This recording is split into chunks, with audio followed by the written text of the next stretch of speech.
Bago sa saksi, inanunsyo ng palasyo na sa Martes na ipatutupad ang tinakdang price ceiling sa bigas. Nagbabadya rin ang panibagong oil price hike sa susunod na linggo. Saksi sina Tina Panganiban Perez at Bernadette Reyes.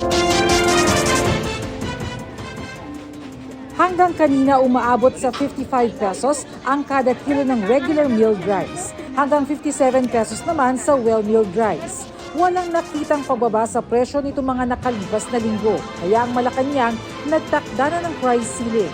Base sa executive order ng Pangulo, 41 pesos sa regular milled at 45 pesos naman sa well-milled. I encourage anyone who finds that someone or retailer is selling at above the price ceiling, i-report po ninyo para matignan po namin at tiyakin na hindi lalampas doon sa ating presyo na linagay.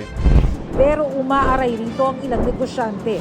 Sa pwestong ito sa Commonwealth Market sa Quezon City, pinakita sa atin ng rice retailer kung magkano ang bili nila sa bigas. Pumapatak na nasa 49 hanggang 51 pesos kada kilo. Kaya paano rin nila ibebenta ang bigas ng pasok sa price ceiling kung mas mataas pa rito ang kanilang puhunan? Paano yung plastic namin, yung tao namin, yung pwesto namin? Kung pipilitin nila kami magtinda ng 41, hindi nila kami magtitinda ng bigas. 48 na po ako doon puhunan, pagbiyahe mo pa lang. Wala pa po doon yung mga pagpunta mo sa Manila.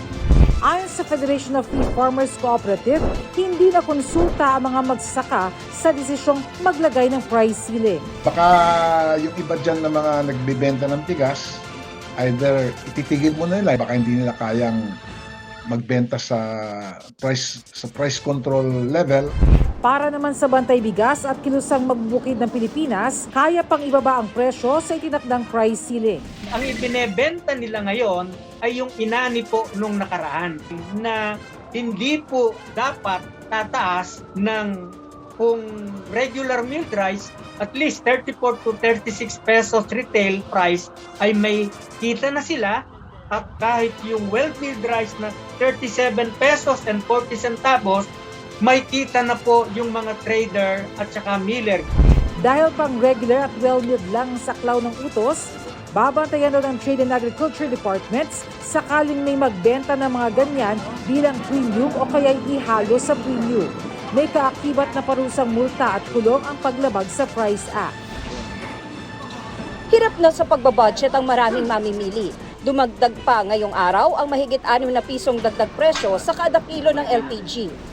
Wala naman tayong magagawa, yung LPG yung kahit tumaas, gamit po natin yung sa pang-araw-araw po. Ayon sa Energy Department, umaabot na ngayon sa 840 hanggang 1,000 pesos ang kada 11 kilogram na tangke.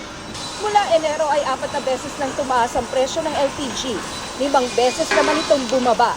Kaya lumalabas na sa kabuuan, bumaba pa rin ng halos 4 na piso ang kada kilo nito batay sa kwenta ng GMA Integrated News Research. Bukod sa household LPG, nagmahal din ang auto LPG ng mahigit 3 piso kada litro.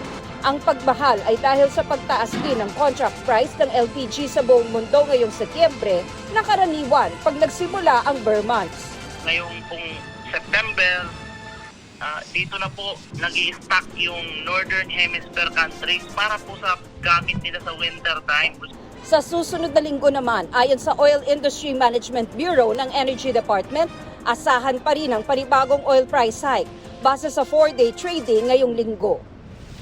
Para sa GMA Integrated News, ako si Tina Panganiban Perez. Ako si Bernadette Reyes, ang inyong saksi. Mga kaibigan, samahan nyo kaming saksiyan ng mga balita. Mag-subscribe sa GMA Integrated News sa YouTube. Para sa mga kapuso abroad, samahan nyo kami sa GMA Pinoy TV at sa www.gmanews.tv.